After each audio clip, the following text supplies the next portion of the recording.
सच्ची मेहनत का फल। गांव के एक छोटे से किसान रामलाल के पास कुछ बीघा जमीन थी। वो हर दिन सूरज उगने से पहले खेत में पहुंच जाता और देर रात तक मेहनत करता। लेकिन उसकी सारी मेहनत के बावजूद उसकी फसल अच्छी नहीं होती थी।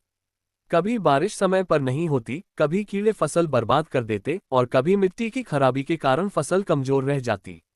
रामलाल बहुत परेशान रहने लगा। उसके परिवार में उसकी पत्नी, दो छोटे बच्चे और बूढ़े माता पिता थे। घर में अक्सर अनाज की कमी हो जाती और कई बार उन्हें दूसरों से उधार लेना पड़ता। ये सब देखकर वह निराश हो गया, लेकिन उसने मेहनत करना नहीं छोड़ा। गांव में साधु का आगमन। एक दिन गांव में एक ज्ञानी साधु आए। साधु के बारे में कहा जाता था कि उनके पास हर समस्या का समाधान होता है। गांव के कई लोग अपनी परेशानियों को लेकर उनके पास गए और रामलाल भी उनके पास पहुंचा। रामलाल ने साधु से कहा, बाबा, मैं बहुत मेहनत करता हूं, लेकिन मेरी फसल कभी अच्छी नहीं होती। मुझे समझ नहीं आता कि मैं कहाँ गलती कर रहा हूं। साधु मुस्कुराए और बोले, बेटा, मेहनत तो तुम कर रहे हो, लेकिन क्या तुमने ये सोचा कि केवल मेहनत ही काफी है? सफलता के लिए सही तरीका भी जरूरी होता है। रामलाल चौंक गया। बाबा, आप क्या कहना चाहते हैं? साधु बोले, देखो बेटा, तुम खेत में दिन रात मेहनत करते हो, लेकिन तुम्हें अपनी जमीन की सही देखभाल करने का तरीका पता नहीं। मिट्टी की उपजाऊ शक्ति को बढ़ाने के लिए तुमने क्या किया?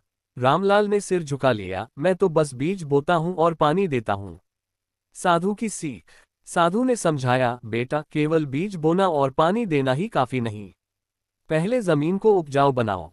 उसके लिए गोबर की खाद डालो, समय समय पर हल चलाओ, सही बीज का चुनाव करो और सही समय पर सिंचाई करो। इसके अलावा तुम्हें फसल के दुश्मन कीड़ों से भी बचाव करना होगा। रामलाल को ये सब सुनकर नई ऊर्जा मिली। उसने साधु के कहे अनुसार काम करना शुरू किया। उसने अच्छी खाद डाली, मिट्टी की जांच करवाई, अच्छे बीजों का चुनाव किया और फसल की देखभाल में नई तकनीकों का उपयोग किया। धीरे धीरे उसकी फसल पहले से कई गुना अच्छी होने लगी। अब उसके खेत में अनाज भरपूर होने लगा और उसे उधार लेने की जरूरत नहीं पड़ी। परिश्रम और सही ज्ञान का परिणाम। कुछ ही वर्षों में रामलाल का खेत गांव के सबसे उपजाऊ खेतों में गिना जाने लगा। उसकी मेहनत और सही तकनीक के कारण अब उसकी फसल इतनी अच्छी होती कि वह खुद के परिवार का पेट भरने के अलावा बाकी अनाज बेचकर भी अच्छा पैसा कमाने लगा। अब गांव के दूसरे किसान भी उससे खेती के गुर सीखने आने लगे। रामलाल को ये देखकर बहुत खुशी होती कि उसकी मेहनत और सीख अब दूसरों की भी मदद कर रही है।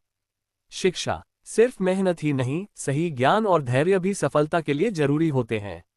यदि हम मेहनत के साथ सही दिशा में कार्य करें तो सफलता अवश्य मिलेगी।